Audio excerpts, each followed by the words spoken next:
साथियों, अब हम एक नई सीरीज बना रहे हैं और ये एक्चुअल जो प्रधानमंत्री जी ने 20 लाख करोड़ का जो पैकेज का घोषणा किया है उसको साथी हम समझेंगे। 20 लाख करोड़ की जो घोषणा हुई, आत्मनिर्भर भारत बनाने की बात कही गई। मैं इसकी सीरीज की शुरुआत जो लेबर रिफॉर्म्स हुए थे उससे करना चाहता हूं। आज की तारीख में पूरी दुनिया के हर देश की जनता इन नीतियों के खिलाफ ये बात कर रही है, चर्चा कर रही है कि जो ये नीतियां हैं निजीकरण वाली, जो अंधाधुंध निजीकरण करके पूरी व्यवस्था पूंजीपतियों के हवाले कर देना, ये ठीक नहीं है। बहुत से देश की जनता, बहुत से देश की सरकारें अब इसमें अपनी विचार कर रहे हैं कि इस नीति को हमको बदलना पड़ेगा। और ऐसे समय में हमारी जो मोदी जी की सरकार है, हमारे देश में जो ये सरकार है, ये सरकार बात एक कह रही। उस दिन नरेंद्र मोदी ने अपने घोषणा में लोकल से वोकल, स्वदेशी, पता नहीं क्या क्या अच्छी अच्छी बातें करके भाषण दे दिए। और उसके बाद से अब जैसे ही सारी नीतियां उनकी घोषणा होना शुरू हुई तो ये सरकार वापस उन्हीं नीतियों पे गई कि ये पूरी तरीके से हर चीज का निजीकरण करना चाहते हैं, हर चीज को निजी पूंजीपतियों को सौंपना चाहते हैं। तो जो आर्थिक नीतियां दुनिया से रिजेक्ट हो गई, जिन आर्थिक नीतियों को दुनिया बदलना चाह रही, दुनिया की देश और जनता बदलना चाह रही, आज हमारी ये सरकार पुनः पूंजीपतियों के दबाव में आकर के हमारे देश में उन आर्थिक नीतियों को जबरदस्ती थोप रही है। इस बात को हमको समझना है। उसी का एक हिस्सा था जो सबसे पहले जो लेबर रिफॉर्म किए, श्रम कानूनों को किसी भी तरीके से बिल्कुल उसका वजूद खत्म किया। श्रमिकों की सुरक्षा के सारे जितने भी कानून थे उनको समाप्त किया। पूंजीपतियों के ऊपर जो बंदिशें थीं उनको खत्म कर रहे हैं। पहले राज्य सरकारों से मुहिम शुरू करवाई, 8 घंटे का 12 घंटे काम कराया। तो ये शोषण का एक जो रिफॉर्म्स है, लेबर रिफॉर्म्स हैं, इनको मोदी सरकार पहले से 44 श्रम कानून खत्म करके 4 संहिता बना रही। तो ये सारा जो श्रम कानूनों को नष्ट करना, ये मोदी सरकार का पहले से एजेंडा है। लेबर रिफॉर्म्स की बात की। लेबर रिफॉर्म्स का अर्थ है साथियों कि पूंजीपतियों को अप्रत्यक्ष रूप से लाखों लाख हजारों करोड़ रुपया का सहयोग, इसका अर्थ होता है। और इतना बड़ा जो 20 लाख करोड़ का जो प्रधानमंत्री बात किए, ये जो लेबर रिफॉर्म्स करने के बाद से पूंजीपतियों के खजाने में कई 100 लाख करोड़ जाएंगे, कई 100 लाख करोड़। और ये एक बार नहीं जाएगा, ये तो अभी पैकेज तो 4 साल 5 साल का है, मगर ये श्रम कानून अगर जिस तरीके से उन्होंने खत्म करने की मुहिम चलाई, वो कमजोर कर दिया है, ये निरंतर रहने वाला। ये कब तक, पता नहीं कब तक ये श्रम कानून वापस नहीं बन पाएंगे। तो जब तक नहीं बन पाएंगे तब तक ये श्रम की लूट सुनिश्चित हो गई। इस श्रम को, जो मजदूर की जो मेहनत की जो कमाई है, उसका बड़ा हिस्सा पूंजीपतियों के खजाने में जाएगा, ये सुनिश्चित हो गया। तो हमको ये समझना है कि पहला रिफॉर्म जो जनता को लूटने का सबसे बड़ा जो काम है, वो जो नरेंद्र मोदी और भारतीय जनता पार्टी की सरकार ने किया, वो लेबर रिफॉर्म करके किया। ये हमको समझना है। श्रम कानूनों को नष्ट करके, खत्म करके किया। और बचे हुए जितने भी अभी श्रम कानून है, तो सेंट्रल गवर्नमेंट भी इस पैकेज के साथ भी घोषणा कर रहे हैं कि बहुत सारे श्रम कानूनों को वो बदलेंगे। जो 4 संहिताएं जो ऑलरेडी लोकसभा और राज्यसभा से पारित करा चुके हैं, उनको भी वो उस पर भी आगे बढ़ रहे हैं कि वो आगे चल के वो सारे 44 श्रम कानून खत्म करके 4 संहिता ले आए। उसके अंदर भी सारी चीजें जो बदलना है वो और तरीके से बदलेंगे। और उसके अंदर उन्होंने एक कर दिया कि जो मजदूर की सबसे जो मुख्य बात है, परमानेंट नौकरी खत्म कर दी उन्होंने, स्थायी नौकरी खत्म कर दी। और जितनी भी मजदूर की सुरक्षा थी, चाहे काम के घंटे में सुरक्षा हो, और भी जितनी भी उसके कारखाने के अंदर सुरक्षा हो, स्वास्थ्य की सुरक्षा हो, कैंटीन वैंटीन से लेकर बहुत सारी चीज़ें हैं, जितनी भी सुरक्षा की जो चीज़ें थी, उसके मजदूर के हक की जो चीज़ें थी, वो सारी मुद्दों को उन्होंने डाइल्यूट कर दिया। सारी धारा उनको हटा रहे, खत्म कर रहे। तो जब सारी धारा हटा रहे, खत्म कर रहे, तो श्रमिकों का जो पक्ष है उसको खत्म कर रहे हो। ट्रेड यूनियंस के राइट्स खत्म कर रहे, एग्रीमेंट्स करने के राइट्स कमजोर कर रहे। आपके जो जब रेगुलर मैन पावर नहीं रहेगा, परमानेंट स्टैंडिंग ऑर्डर को डाइल्यूट करने की बात कर रहे हैं। औद्योगिक विवाद अधिनियम की मुख्य धारा डाइल्यूट करने की बात करें, कारागार अधिनियम में प्रमुख जितनी भी श्रमिक पक्ष की धारा है सारी धारा डाइल्यूट करने की बात कर रहे हैं। तो ये जो उन्होंने किया कि श्रमिकों के जो अधिकारों को कमजोर करो ताकि उसका सही तरीके से शोषण हो सके।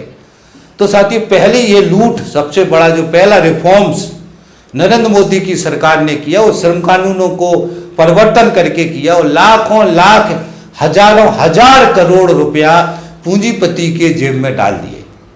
अब ये जो मैं कह रहा हूं इसको समझ लो थोड़ा, क्योंकि हमारे साथी समझते नहीं हर चीज को आसानी से। ये कैसे हुआ?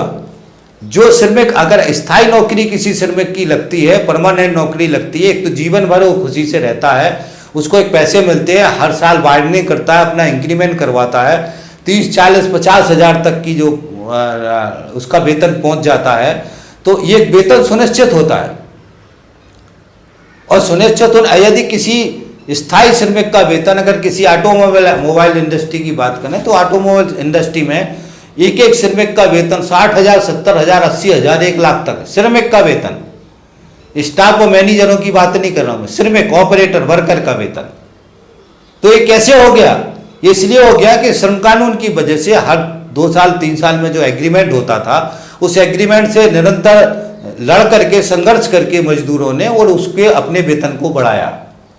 अब ये श्रम कानून खत्म कर दिए और इस संघर्ष वाला रास्ता को खत्म कर दिया।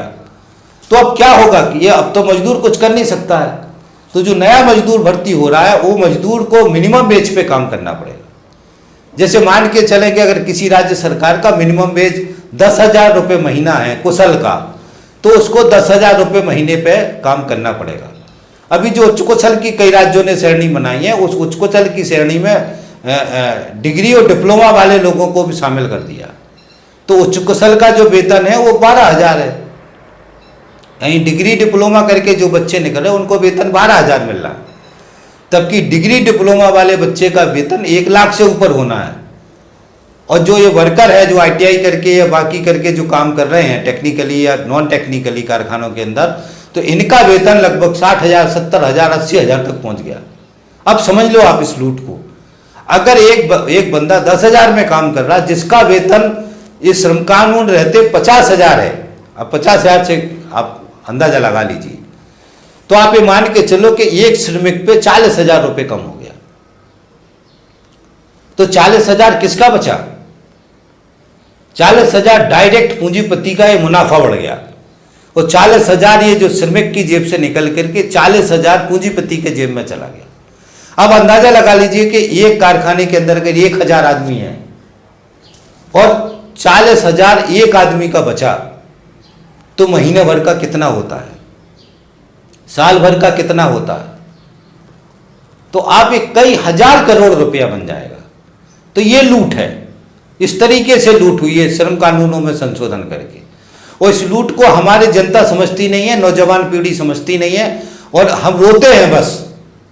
असल बात यह है साथियों, इस बात को हमको समझना, सबसे बड़ी जो चोट हुई है, लूट हुई है हमारी, वो श्रम कानूनों से संशोधन करके हमारा जो वेतन है, हमारी जो श्रम की कीमत है उसको कम करके हमारे वेतन को कम कर दिया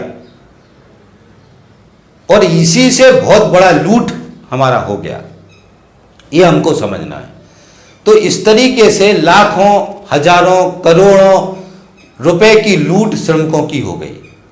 तो पहले ये मोदी सरकार ने लेबर रिफॉर्म्स किए, 20 लाख करोड़ के पैकेज घोषणा करने के पहले लेबर रिफॉर्म, श्रम कानूनों को खत्म किया। 8 से 12 घंटे के काम की राज्य सरकारों ने घोषणा की और सारे श्रम कानूनों को कमजोर करके, खत्म करके एक माहौल बनाने की घोषणा नंगे रूप में भारतीय जनता पार्टी के सेंटर के नेता और उनकी जो राज्य सरकारें हैं उन्होंने घोषित रूप में किया। उत्तर प्रदेश की सरकार ने तो सारे श्रम कानून अगले 3 साल सरेंडर करने की घोषणा कर दी। मध्य प्रदेश के शिवराज सिंह चौहान ने सारे कारखाना अधिनियम, औद्योगिक विवाद अधिनियम और बहुत सारे कानूनों में संशोधन कर दिया। श्रमिक पक्ष के जो भी कानून थे सारे पक्षों को नष्ट कर दिया। तो ये है पहली लूट, ये पहली रिफॉर्म था जो नरेंद्र मोदी और बीजेपी ने बिना घोषणा करे लाखों लाखों करोड़ों रुपया हमारे लूट लिए। तो इस बात को ध्यान रखना है और इस बात को अच्छी तरीके से दिमाग में घुसा लो। हमें कुछ नहीं चाहिए सरकार से, नरेंद्र मोदी की सरकार से हमें कुछ नहीं चाहिए, हमें कोई पैकेज नहीं चाहिए, कोई सहयोग नहीं चाहिए, हमें भीख नहीं चाहिए। हमारी मेहनत की जो श्रम की जो कीमत है या श्रम की कीमत पहले थी, जो परमानेंट कानून का अधिकार था, ट्रेड यूनियन एक्ट का अधिकार था, एग्रीमेंट का जो श्रम कानून पहले थे, वो श्रम कानून हमें वापस दे दो। वो श्रम कानून हमें वापस मिल जाएंगे तो हमारी 10,000 की जगह अपनी पेमेंट हम 50,000 करा लेंगे। ये रास्ता हमारा मत बंद करो, ये हमारी मांग है इस मोदी सरकार से, और कोई मांग नहीं है श्रमिकों, बस आप हमारे राइट को बरकरार कर दो। श्रम कानूनों को जो नष्ट कर रहे हैं इनको रोको, और हमको भी समझना है कि हमको इसी मुद्दे पे लड़ाई लड़नी है। अगर इस मुद्दे पे लड़ाई लड़के हमने श्रम कानून वापस रिकवर करा लिए तो हमारा वेतन स्वतः बढ़ जाएगा, हम संघर्ष करके बढ़वा लेंगे। इसी तरीके से मिनिमम वेज बढ़वाना, मिनिमम वेज आज की तारीख में कम से कम 21,000 रुपये महीना चाहिए। 21,000 का मिनिमम कैलकुलेशन है जो सरकार का फार्मूला है। तो अगर हम लड़के 21,000 मिनिमम वेज करा लेते हैं तो भी हमारा बहुत बड़ा हमको लाभ होगा। तो ये करना है, इसी को ये सरकार खत्म कर रही। और बहुत सारे अंधभक्त हैं जो 24,000 मोदी ने कर दिया, 18,000 मोदी ने कर दिया, ऐसे मूर्खता वाली जो बातें फैलाते रहते हैं सोशल मीडिया पे। तो ये मूर्ख हैं, 5 साल से भी मूर्ख बने हुए अभी फिर मूर्ख बन रहे हैं। और बहुत बड़ी संख्या में जो लेबर रिफॉर्म्स किए हैं, इसको बहुत सारे मध्यम वर्गीय समाज के लोग भी हैं जो मूर्ख हैं, अंधे हैं, जिनको अंधे भक्त कह सकते हैं। मेरे को कहना नहीं चाहिए बात, मगर वो नौजवान है जिनको उन्होंने अंधा बना दिया है। वो इतने अंधे हो गए हैं कि उनको अपनी वास्तविकता, जीवन के मुद्दे, खुद की जिंदगी के सवाल सब भूल गए हो। तो साथियों हमको इस बात को याद रखना है। तो साथियों ये करके नरेंद्र मोदी ने जो इसके बाद से आत्मनिर्भर भारत की जो घोषणा की, उसके पहले श्रमिकों को, मजदूरों को, नौजवान पीढ़ी को, देश की 80% आबादी को आत्मनिर्भरता से उनके हाथ पैर काट लिए। जो उनको अधिकार मिले थे, जो आत्मनिर्भर थे। अगर एक स्थायी नौकरी है तो उसकी जिंदगी एक आत्मनिर्भर होता है वो आदमी, उसको 30-40 हजार रुपये महीने का वेतन मिलता है, मकान बना लेता है, घर बना लेता है, गाड़ी खरीद लेता है, बच्चे पालता है, अच्छी तरीके से जिंदगी जीता है। तो अच्छी तरीके से जिंदगी जीने का अधिकार को खत्म करके जो आत्मनिर्भर पीढ़ी थी, आत्मनिर्भर नौजवान जो बनना है, उसकी आत्मनिर्भरता को इस सरकार ने खत्म कर दिया। आत्मनिर्भरता को खत्म कर दिया 80% जनता का। उसके बाद से फिर आत्मनिर्भर भारत बनाएंगे करके घोषणा कर रहे हैं। ये कितना झूठा है, कितनी मूर्खता है। और आप समझ लीजिए कि इस मूर्खता को बड़ी संख्या में लोग स्वीकार कर रहे हैं। हमारे देश की जनता का माइंड सेटअप कहां पहुंच गया, समझो इस बात को। बड़ी संख्या में पढ़े लिखे लोग इस बात को समझ नहीं रहे हैं, इस बात की चर्चा नहीं कर रहे हैं। और जो मोदी ने आत्मनिर्भर भारत का नारा दिया, वो ये मान रहे हैं कि हाँ अब जो है मोदी जी आत्मनिर्भर भारत की संरचना कर रहे हैं, किसी ने नहीं करी आज तक। तब कि ये समझ लो अच्छी तरीके से, आत्मनिर्भर भारत की घोषणा करने के पहले का जो मेहनत कश वर्ग है, जिसकी आबादी 80% के आसपास है, उस मेहनत कश वर्ग को आत्मनिर्भर जो था उसकी आत्मनिर्भरता को खत्म कर दिया। अब 80% जनता की आत्मनिर्भरता को खत्म करके आत्मनिर्भर भारत कभी नहीं बन सकता। जब तक देश का नौजवान, देश की जनता खुद आत्मनिर्भर, आर्थिक रूप से आत्मनिर्भर नहीं होगी, तब तक हमारा देश आत्मनिर्भर कभी नहीं बन सकता। और आत्मनिर्भर के नाम पे जितनी भी घोषणाएं हुई हैं, मैं आगे आपको समझाऊंगा, उससे हमारा देश आत्मनिर्भर नहीं किया उन्होंने। हमारे देश की जो आत्मनिर्भर था उसको, आत्मनिर्भरता को खत्म किया और हमारे देश को देशी विदेशी पूंजीपतियों के ऊपर निर्भर रहने के लिए नीतियों को बनाया। ये बात को हमको समझना है। तो आत्मनिर्भर का नारा जो दिया है ये उल्टा है, झूठा है और गलत है। इसको हमको साथी ध्यान रखना, जिसको हम आगे अभी आपको बताएंगे, समझाएंगे, तो उनको जस्टिफाई करेंगे। तो इस वीडियो में हमने आपको ये समझाने की कोशिश की। ये पहला वीडियो है कि जो रिफॉर्म्स किए थे, लेबर रिफॉर्म से किस तरीके से इस नरेंद्र मोदी की सरकार ने देश के नौजवान, देश का मेहनतकश वर्ग को, देश की आम जनता को कितना बड़ा पैसा लूटने का काम किया, जो हम सोच नहीं सकते हैं। इतना पैसा लूट करके पूंजीपतियों के खजाने में डालने का काम किया और आम जनता की जिंदगी को नष्ट कर दिया, नारकीय बना दिया। इस बात को साथी हमको ध्यान रखना है। तो हम इस वीडियो को अब यहीं खत्म करते हैं और जो आत्मनिर्भर भारत में जो घोषणाएं हैं जो सीतारमण जी ने की हैं, उसमें क्या घोषणाएं की हैं मैं अगले वीडियो से आपको विस्तार से इसके बारे में बताऊंगा। तो आपसे अपील है कि ये सारे वीडियो आप सुने और अब मैं यही बात खत्म करता हूं और उम्मीद करता हूं कि ये जो जानकारी मैंने दी है ये विशेष करके इसको याद रखेंगे आप, इसको भूलना नहीं, अपने दिमाग में ठुसा लो इसको। हमारा जीवन असल तरीके से यहीं से बर्बाद हुआ, वो यहीं से सुधरेगा। हमें यही मांग उठानी है, हमें इसीलिए इसी मुद्दे पे लड़ना है कि श्रम कानून रिकवर करो, स्थायी नौकरी का अधिकार दो, एग्रीमेंट करने का अधिकार दो, जो ये सरकार आसानी से मानने वाली नहीं है।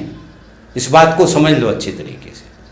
और जब तक ये रिकवर नहीं होंगे तब तक देश की आम जनता बहुत ही बुरी स्थिति में रहेगी, बहुत ही मोहताज रहेगी पैसे के लिए। कभी भी जनता आत्मनिर्भर नहीं हो सकती, ये पक्का है, ये सुनिश्चित है।